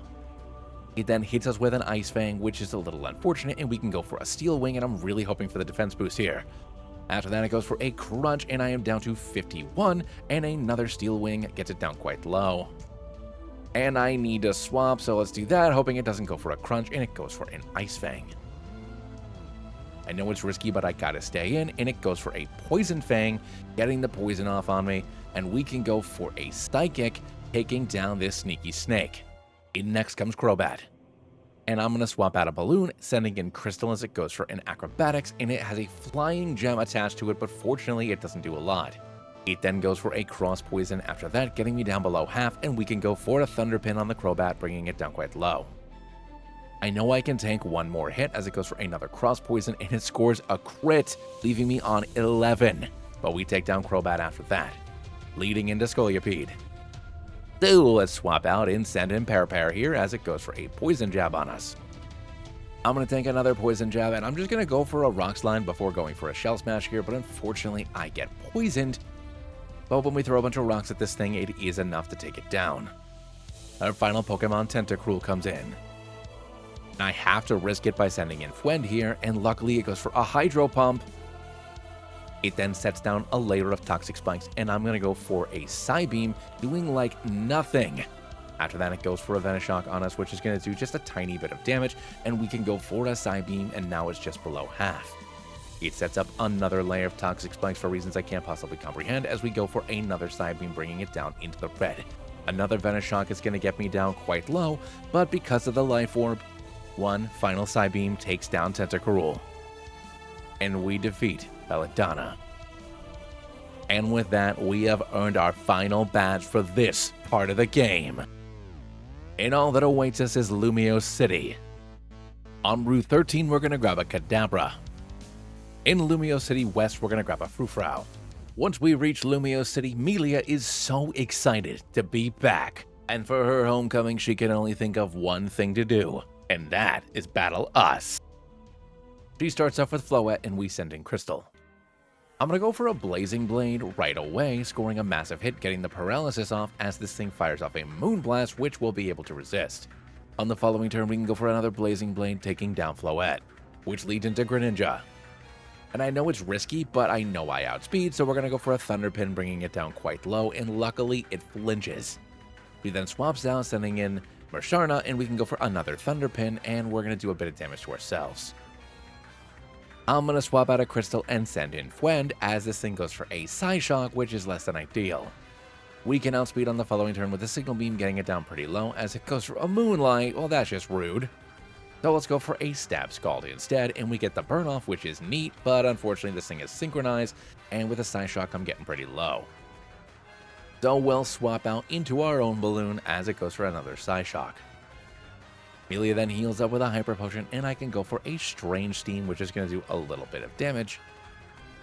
And at this point, I just kind of think I need to just go back and forth, but a Signal Beam does quite a bit of damage, and we manage to confuse it with a Strange Steam. It fires off another one, getting me down to 58, and I get it down low enough for the burn to KO. Leading into Jolteon. And I really need a ground Pokemon. Anyways, here's Crystal, as this thing is going to Volt Switch on out, doing some minimal damage to us, but we are going to be down below half as Greninja comes back in. But we can outspeed with a Thunderpin, taking out Greninja. Leading into Jolteon again. Who is going to Volt Switch, but I don't think it has anywhere left to run, and we can go for a Blazing Blade, taking it down quite low. Melia then uses another Hyper Potion, and I don't know if I can paralyze this thing or not because Blazing Blade is technically a fire move, and the answer is no as a Thunderbolt comes in, getting me down to just 33 HP. But with one more Blazing Blade, down goes Jolteon. And we defeat Melia. After the battle, she gushes about how beautiful and awesome Lumiose City is, and how nothing bad could ever possibly happen here. And then this little urchin comes and steals her wallet. And that's what happens when you just let anyone come in. When we finally catch up to this small child, all we find is Croissanto and is centered at the top of a bunk bed.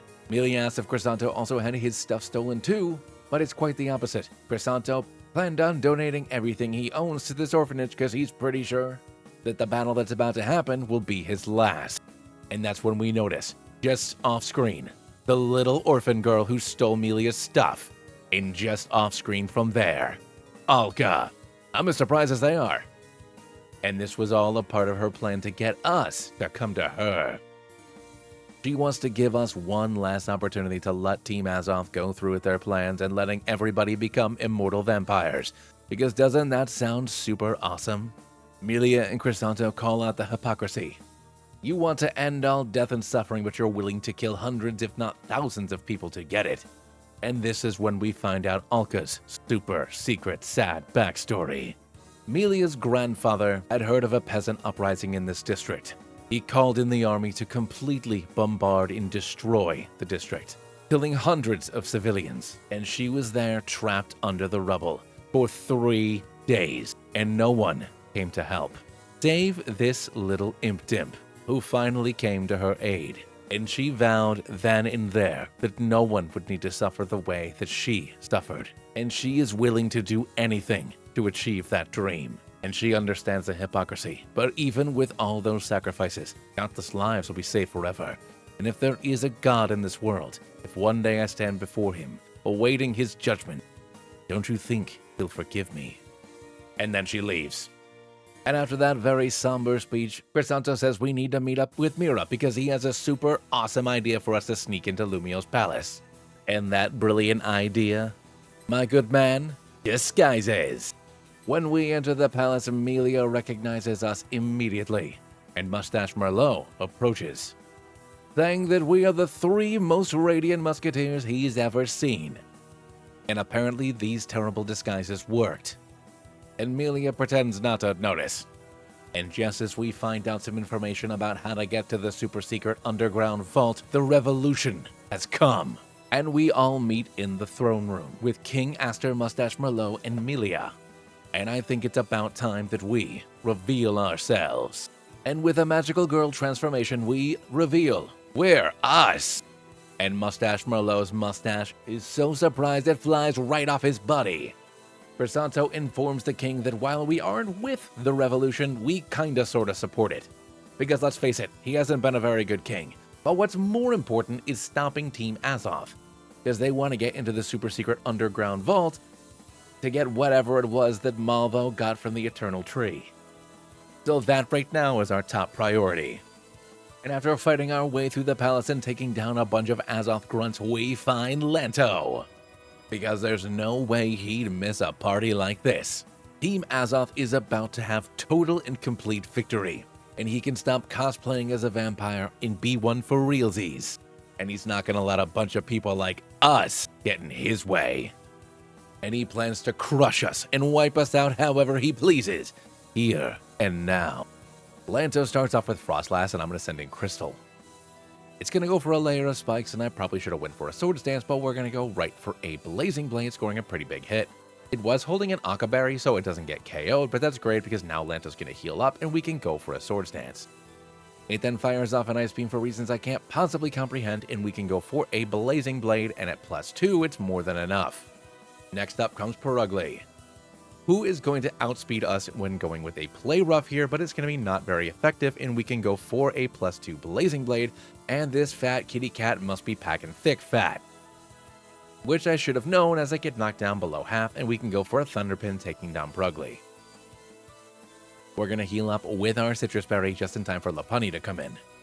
And it's going to go for a Flying Gem boosted Acrobatics, but luckily it's not very effective because we're Electric type, silly Billy, and a +2 Blazing Blade takes down the bunny, which leads into Lilligant.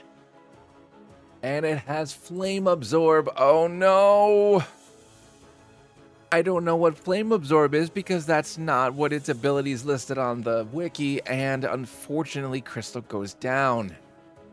So here's Fwend. And now it's going for Quiver Dances, which is bad. Friend is going to go for an Air Slash, scoring a pretty decent hit, as he swaps out, sending in Gardevoir. Now going for another Air Slash, we can do like a third. The Gardevoir then goes for a Calm Mind, and we can go for an Air Slash, getting it to about half, as it then fires off a Moonblast, and we go for another Air Slash. I'm going to swap out, sending in Poe, as it goes for a Psyshock this time, doing a bit of damage to us. Lanto then heals up with a Max Potion, and I go for a Steel Wing, scoring a massive hit. And when I get hit with a Moonblast, we can take it down with a Steel Wing, leading back into Lilligant. And I don't know if it's going to outspeed me or not, so we're going to swap out into Perry, as it goes for a Flame Burst, which is going to be neutral. So let's swap again, and this time send in Fwend, as it goes for a Power Gem, followed by a Flame Burst. We can then go for an Air Slash, bringing down Lilligant. And we just lost our starter Pokemon, but we did defeat Lanto. But Lanto's had enough of all this gentlemanly Pokemon battling. He pulls out a literal knife, ready to strike. And when he jumps at Croissanto, he grabs him by the arm. Because you see, Lanto, you aren't dealing with the average Croissanto anymore. You had complimented him on his body earlier, his athletic constitution. Well, guess what? He's been training his body as much as his Pokemon's, and he's a lot harder than his own Wigglytuff. So he literally decks Lanto, knocking him out in one shot. But with Lanto out of commission, we still have to deal with Alka. Needing to fill up our last spot, I'm going to add Bandit into the party, evolving it into Arcanine. We find ourselves in the super secret underground vault in some kind of weird upside down version of the palace. And we see vats of the eternal tree sap that Team Azoth has cultivated into causing the withered state. And with this much tree sap, Team Azoth would have no problems destroying everything or making everyone vampires or whatever the heck it is that they're trying to do. But either way, this talking dust noir shows up and tells us if we want to find out what happened in the past to save the future, we've got to face off against 4 really strong trainers. Something akin to possibly an Elite Four. So if we want to learn how to save the future, it's time for us to dive into the past. And now it's time for us to face off against Lady Trakenna, who sends in Togekiss and we send in Poe. It goes for a flamethrower, getting the burn off, and we go for a steel wing. Just saw that coming, we swap out into Fwend as another flamethrower comes in. It then goes for a Smoochie Kiss, getting a little bit of healing in, and we're going to go for a Scald, getting it down just below half. Assuming another Smoochie Kiss, I send in Parry, and it changes things up going for a flamethrower. And with another kiss, it's going to get us down below half, and I am going to go ahead and throw a bunch of rocks at this thing, and between that and the Rocky Helmet, it's enough to take out Togekiss, leading into Garganacl. And going for a body press, we do about 50% as it hits us with an Iron Head, getting me down to 22. And I'm going to swap out a Parry and send in Fwend as she swaps out, sending in Breloom, who's going to outspeed me going for a Seed Bomb, and we can go for a ×4 super effective Air Slash, taking out Breloom, leading into Garganacl again, who we can outspeed with a Scald, taking down as well. Snorlax is out next, and I'm going to swap out Fwend and send in Bandit, getting the Intimidate off on this guy as he fortunately misses a Body Slam. I'm then going to go for a Flamethrower doing like nothing, holy crap, and a Body Slam comes in before I change things up going for a Crunch. Another Body Slam gets me to about half, and going for another Crunch, fortunately it misses a Body Slam. And with another Crunch we can take it down wicked low before I am now paralyzed at 35. So I'm going to swap out and send in Poe, and another Body Slam does some chip damage. But with a Steel Wing we can successfully take down Snorlax, leading into Gliscor. Fortunately, it misses a dual Wing Beat as I send in Balloon, but now the Toxic Heal is going to start doing its thing. And it's going to go for an Earthquake, doing a bit of damage as I go for a Psyshock, doing a little bit back. It then hits us with an X-Scissor, and I can go for a Psychic, scoring a massive hit. Another X-Scissor brings me down really low, but fortunately we take down Gliscor. And with that, we defeat Lady Trakenna. And for our first Echo of the Past, we sing King Malvo and the 4 High Knights outside of the Eternal Tree, where they're looking for the 3 legendary Pokemon of Kalos. But the soldiers don't come out with the legendary Pokemon. They come out with this little fella. And this little fella suddenly transforms into an actual fella.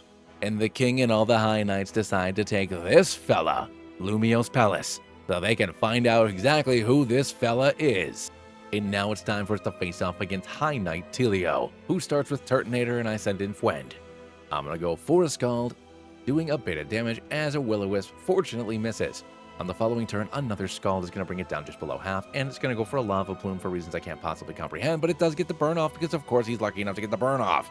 Whereas a 30% burn doesn't do any burns to this dude, and he's going to go for a Draco Meteor, but I'm a Mantine, so it doesn't do like anything.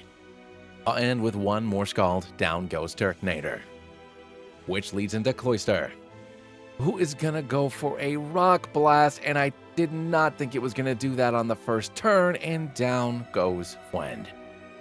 So in comes Perry. The Cloyster is going to go for a Shell Smash, and I have to hope with its lowered defense that Body Press is enough for the KO, and it's not. And it's going to go for an Icicle Spear. And fortunately, we're left at 49 HP, and we can take it down with a Rock Slide, which leads into Bastiodon. And I'm going to swap out and send in Bandit, getting the Intimidate off on this thing as it tries to go for a Metal Burst. We're then going to go for a Flamethrower doing like nothing, and it's going to go for a Metal Burst doing something. Guess I'll try throwing rocks at it instead, and I do like literally nothing as it goes for a Rock Slide of its own, doing quite a bit. So I guess the fact that the moves list says Avalanche is just a mistranslation, and I'm going to swap into Poe where it's going to be neutral.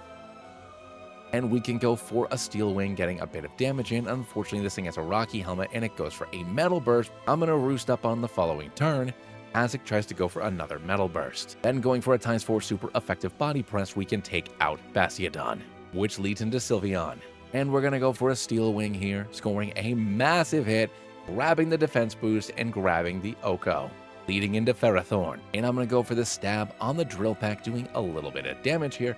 And between the iron barbs and the rocky helmet, I am going to hit myself for more than I hit it for. And going for a body press, I score a massive hit, which is great, but I am also down pretty low now on Poe, as it goes for another curse. And I'm going to risk it swapping into Bandit, getting the Intimidate off on this thing, as it goes for a Gyro Ball, which leaves me on 1. But fortunately, now I'm definitely faster, and we can take it down with a Flamethrower. And we defeat Telio just barely. So let's dive into the past again. We're at this fancy banquet table. This fella decides to tell everybody who he is. But before he can answer, Narsen something's a hypno so we can make sure that this fella's telling the truth. He reveals that he is the Pokemon known as Aratusk, though you can just call him Ori, and that he is one of the oldest Pokemon in the world, as ancient as Xerneas, Yveltal, and Zygarde, and after trying to fight them, he was imprisoned for centuries inside the Eternal Tree. Oh, and the backstory of this has changed a little bit since the last patch. Ori explains that these 3 Pokemon have twisted the cycle of life and death since the beginning of time, and that they were once regarded as gods. And if their twisted version of the life cycle cannot be defeated, it'll mean the end of everything. Ori explains that he once worked with humans and they came up with a device, a weapon designed to put an end to their tyranny once and for all. Unfortunately, Ori was captured before the device could be completed. What a tragedy, because Ori was going to free everybody from their evil. The king then states he would love to help Ori finish this machine. However, without the ancient text from the druids, that would be impossible. But King Malvo doesn't like that answer, so he decides that maybe a little bit of torture will remind him on how that druid stuff works. And now it's going to be time for us to take on High Lady Malva. She sends in Zangoose and I send in Perry. This thing's going to go for a Swords Dance because of course it is, and I'm going to go for a Rock Slide because I misclicked. And I'm going to get it down quite low as a Toxic Orb activates. It then goes for a second Swords Dance for reasons I can't possibly comprehend, so another Body Press takes out Zangoose, leading into Chandelure, who's going to go for a Flamethrower, but it's only going to be neutral, and it still does about half, and we can go for a Rock Slide, taking it down low. And assuming another Flamethrower, I'm going to swap out sending in Twinning, as this thing goes for a Shadow Ball instead, scoring a huge hit and dropping our special defense. Okie dokie, let's swap out and send in Bandit, getting an Intimidate off for what that's worth, as it goes for another Shadow Ball, scoring a huge hit. What is up with this thing? Anyways, it goes down, which means Haxorus is up next. It's going to go for a Dragon Claw, but fortunately it misses, and I have to hope for the defense drop on Crunch, and luckily we get it. Now that we have the defense drop, I'm going to swap out into Poe, as it goes for a Poison Jab, which it can't connect with. It then sets up a Dragon Dance, which is incredibly scary, and we're going to go for a Steel Wing, and we score a massive hit. It then goes for a second Dragon Dance, and once again, I don't know why you're throwing Malva, but here we go, Steel Wing, see you later. And we get the defense boost, which is awesome. Leading into Alakazam, who's going to go for a Shadow Ball on us, doing a bit of damage, and we can go for a Steel Wing, getting it down quite low. It then goes for a Psyshock, which isn't going to do anything because I am physically defensive, you silly Billy, and I just got another boost while taking out Alakazam. Leading into Drapion, her final Pokemon, who is going to go for a Swords Dance, and we're going to go for a Drill Peck here, doing about a third. It then connects with a Night Slash, and unfortunately it crits, taking out Poe. Alright, let's send in Twinning. It's going to go for another Night Slash, scoring another frickin' crit on Twinning. How is this happening? Alright, Perry, get in there. It's going to hit us with a Cross Poison, which we can resist, but it still crits. And we can go for a Rock Slide, or we can take it down low. It then goes for an X-Scissor, taking itself down along with Perry. And with only 2 Pokemon left, we're going to find out the next step in our journey into the past. Oh, this is a new scene. So in order to get the information on how to construct the weapon, Narcisse and Malvo relentlessly torture Ori. Ori comments that humans have only grown to be more and more aggressive as time has gone on. But he will teach us to build the weapon in exchange for an alliance. Ori knows that King Malvo is looking to capture the 3 legendary Pokémon, and if he manages to do so, all Ori asks is that the king share a small fraction of their power with him. And now it's time for us to take on High Knight Narciso. He starts off with Gengar and I send in Bandit. But I know this is a dirty Zodiac trick, because I've played this game before, and we're going to go for a play rough on the Gengar, bringing it down to its Focus Sash. It's then going to go for a Dark Pulse on us, and it's going to take us down pretty decent. After that, he swaps out, sending in Clefable, and we can go for a Flamethrower. After that, we're going to go for another Flamethrower, and we manage to get the burn off, which is neat, and a Moonblast is going to come in, getting some decent hits on us. We're going to heal up from our Citrus Berry after that, and with another Flamethrower, we can take it down, on a crit no less. Next up comes the real Gengar, and we can go for a crunch on this big boy, taking him down super low. He's then going to go for a Sludge Bomb on Bandit, bringing him down to just 2 HP before he swaps out, sending in Typhlosion. But that's not Typhlosion, you silly goose, that's Zodiac again. Anyways, here comes Gengar again. And we're going to go for a Flamethrower on it as well, leading into Toadstool. And I don't like this, but I need Bandit to deal with his Typhlosion, so I swap into Balloon, who can tank a Giga Drain. It then sets down a layer of Toxic Spikes, which is horrible, and let's set up a Calm Mind. It then goes for an Earth Power, and I'm going to set up a second Calm Mind before he puts us to sleep. Then with another Earth Power, he scores a crit, which sucks, and sets down some more Toxic Spikes. Another Earth Power does some good damage, but we can take it out on a crit Psychic. Heal up a little bit with our Shell Bell, and enter Typhlosion, who's going to go for a Calm Mind of his own, and I can go for a Psychic, and it's going to activate his Berserk. And I knew I should have gone for a Psyshock, but he goes for a Flamethrower, which we can tank. And with a Psyshock, we take out Typhlosion. And we defeated all 4 High Knights with only 2 Pokemon left. Ori finally finished writing his super special book on how to make this super awesome weapon. The alchemists of the kingdom have been trying to decipher his writings. Ori was hopeful. After so long, he thought maybe humans would be worthy of such a gift, such a weapon. But they're not worthy. I think it's time for us to part ways. I have nothing left to do here. Someday I'll find a human worthy of building my weapon, and that human will have to accept being sacrificed along with the rest of humanity. Your time is over. Only Pokemon should continue living in this world, in harmony. Or maybe I'll change my mind, and instead of sacrificing you, I'll turn you into eternal slaves. Your worth is insignificant. And then, for the sake of all of humanity, King Malvo strikes. You surprised me, my king. I greatly underestimated your instinct for destruction, but you've made a mistake. I won't die so easily, but you, mortal, you'll soon find the end of your reign. And Ori disappears. So I don't know if I like that more or less than the alien thing, but it's different than what it used to be. From that day forward, King Malvo no longer sought out the 3 legendary Pokemon. And if King Malvo wouldn't be able to take control of the Eternal Tree and its weapon, he decided to simply destroy it instead, which ultimately led to his death at the hands of the other 12 ruling houses of Kalos. And with that, the door has opened. And I came for this book, so I'ma take this book. And in this book, the plans for the Eternal Tree weapon thingy. With the blueprint for the ultimate weapon in hand, we meet back up with Croissanto and Meera. But before we can tell them what we found, it's her. She's here. It's Alka. She didn't have the cool medallion I had to get from underneath the super secret flowers to get in here, but she somehow figured it out, because she's actually the main character of this story. And what the heck are we gonna do? We are confronted with the awesomeness of Alka, her hair billowing in the wind even though we're in a super secret underground basement in an alternative reality, and she demands that we hand over whatever we found.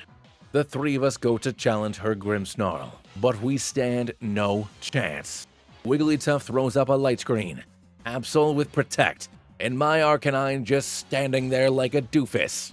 And Croissanto commands Wigglytuff to use Mega Kick on the Eternal Tree Sap, nailing Alka in the process, giving her the withered state.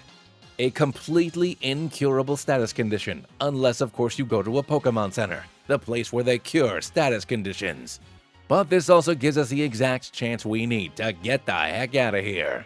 Wait, hold on, they're all revived? So in previous versions of this game, I don't remember this happening, but with the way the Nuzlocke mode is built into the engine of this game, there's no way to revive a Pokemon. Even if I go into debug mode and tell it to heal the Pokemon, it doesn't. It just stays fainted. So I guess since all of them are revived, that Elite Four challenge is just about the gauntlet and not about losing your Pokemon.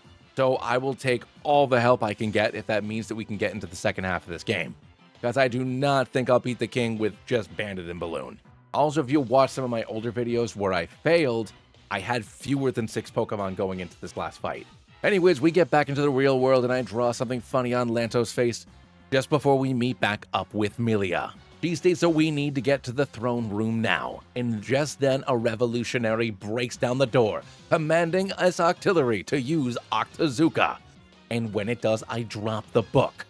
But Floette moonblasts the crap out of that octopus and that lady. But even though I didn't notice that I forgot something, Melia certainly didn't. So she decides that she'll hold on to it just for now. We enter the throne room where King Aster lay at Mustache Merlot's feet, the most glorious man and glorious mustache in the entire region has fallen, protecting his king, overcome with grief at the loss of his best friend and mustache. And King Aster summons his Gyarados. I am truly sorry. No more suffering, no more ruin. We must fall with dignity. Gyarados, use Earthquake. And the Gyarados begins to bring down the entire palace, throwing everybody back except me because I'm the protagonist. And it looks like we're gonna have to face off against King Aster Zephyr. Not only for the fate of Kalos, but for the fate of myself. King Zephyr sends in Gyarados and I send in Twinning. I'm gonna go for a Dragon Dance right away because I gotta hope I can just kind of stack up and sweep on this guy as he goes for a bite. We're gonna go for a second Dragon Dance as it goes for a Hydro Pump. I'm then gonna go for a Poison Jab, and at +2, we take it down due to Parental Bond. Next out comes Royleon. And once again, we're gonna go for a double smack of the Poison Jab, and we can take down Royleon as well. His final Pokemon for now, Florges, comes in, and once again, we can go for a big old Poison Jab, taking it down in just one shot. And with that, we defeat Aster Zephyr. King Zephyr falls to his knees. Pokeball and crown thrown to the floor. Melia comments that only if her mother were here with us. But then, surprise, surprise, this Floette, the fancy AZ one? AZ's love that he talks about in X and Y? That Floette's actually his wife, who gives him like a wicked pep talk. And with that pep talk, he rises to his feet, Pokeball in hand, his jacket just like Alka's dress, barely holding on to those massive pectorals. And with a crazy aura, he literally throws us outside as we look above in horror, as the king and queen of Kalos are literally floating in the air. And I guess this is the last real final battle thing. For now, they start off with Golurk, and I'm going to send in Twinning. But I'm pretty sure this thing has Earthquake, so let's send in Fwend as it goes for an Ice Punch, which I was not expecting. But anyways, we go for a Skull on the following turn, scoring a pretty big hit and getting the burn, which is huge, as another Ice Fang comes in, but it scores a crit. They then use a full restore, which stinks, and I can go for another Skull, doing a bit of damage. And with another Skull, we take it down super low, as this time it goes for a Shadow Punch, taking out Fwend. But the Life Orb is going to take it down wicked low. So in next comes Poe. They then use another full restore, and we can go for a Drill Peck, scoring a pretty big hit, and a second one brings it down low as it goes for an Ice Punch, bringing me to half, but it takes itself out with its Life Orb, leading into Royleon. It's going to go for a Calm Mind on the first turn, and I'm going to go for a Roost to heal up. It then goes for a Hyper Voice, which we can resist, but it still does a decent amount of damage, and we can go for a Body Press, doing almost half. It then goes for a second Calm Mind, because it might as well, and another Body Press brings it down low. It then lets out another Hyper Voice, getting me down wicked low, but one more Body Press takes out Royleon, leading into Gyarados, who's going to get the Intimidate off on us. And I'm going to swap out a Poe and send in Balloon as it goes for a Dragon Dance. It's going to go for an Ice Fang, and we go for a Psyshock, doing about a third as another Ice Fang comes in, and we do another Psyshock. We're going to bring it down into the red this time as it goes for a third Ice Fang, but one more Psyshock takes out Gyarados, leading into Florges. And with the power of friendship and love, it evolves into Mega Florges. It goes for a Hyper Voice on us, and it's going to get me down into the red, and I go for Psyshock, doing just a bit of damage. I know it's risky, but we're going to swap out into Twinning as it goes for a Giga Drain, which fortunately is going to do like literally nothing. And I think I'm safe to go for a Dragon Dance here, so we do, as it goes for a Psychic, scoring a massive hit. But we're going to go for a +1 Poison Jab, taking out Florges, leading into Torkoal, who I know is Steam Engine, so I can't afford to hit it with Water, so I swap out into Perry, tanking an Earth Power. I'm then going to throw a bunch of rocks at this big turtle, doing about half as it goes for an Overheat, which scores a huge hit, and due to its White Herb, it's not going to lose any stats. I have to hope for a crit or something, so we go for another Rock Slide, and we manage to KO Torkoal, leading into Sigilyph, their final Pokemon. And I can't risk the swap, so I stay in, and I get taken out with a Psyshock. So we're going to send in Bandit here. And going for a crunch on this big chunky bird thing, we're going to get it down pretty low as it goes for a Cosmic Power because it's Sigilyph, you silly Billy. And with one more crunch, it's still enough to take down Sigilyph. And we defeat Aster and Roselda. After the battle, the queen disappears, and King Aster collapses in exhaustion. With the revolutionaries declaring their victory, we need to act fast if we want to save King Zephyr. Melia asks if she can take her father in retreat into the mountains, where they can live in peace. Meera advises that they better get out of here pretty quick, because those dudes are like literally coming right now. And Croissanto says that the king will have fallen to his own Gyarados' earthquake, because he did literally already try to do that. And I'm starting to feel like this was Meera's plan all along, because with Team Azoth defeated and the king gone, the revolutionaries need a leader. And who better than him, the cleric of the Eternal Tree, the guy that came up with our idea to wear those cool musketeer uniforms. Fortunately, no one found that King Aster and Melia had escaped, and like ghosts they slipped away into the cold northeastern mountains of Kalos. Thanks to his way with words, Meera managed to calm the revolutionaries' tempers. Alongside Soap and Croissanto, he peacefully led the new government of Kalos. However, something was igniting and blazing in the heart of King Aster, a terrible fury toward the world like nothing he had ever felt before. A few weeks later. Okay, cool. So yeah, that one did count. So we lost Fwend and Perry. A few weeks later, Meera and I are on our way to Leviathan City to discuss the surrender of the remaining regions of Kalos. And things are going pretty well. Common folk are beginning to attend academies and schools. The nobles are like super chill now, and we've all but eliminated Team Azoth. Only Alka remains, and he proposes a toast with the finest wine of Chateau Merlot. Meera then lets us know that he has bigger things in mind than just stopping Team Azoth. Alchemy and science disrupt the natural order, and we must put a stop to that as well. Because those who dare to transcend their nature and challenge greater forces commit the greatest sin imaginable. Don't we agree?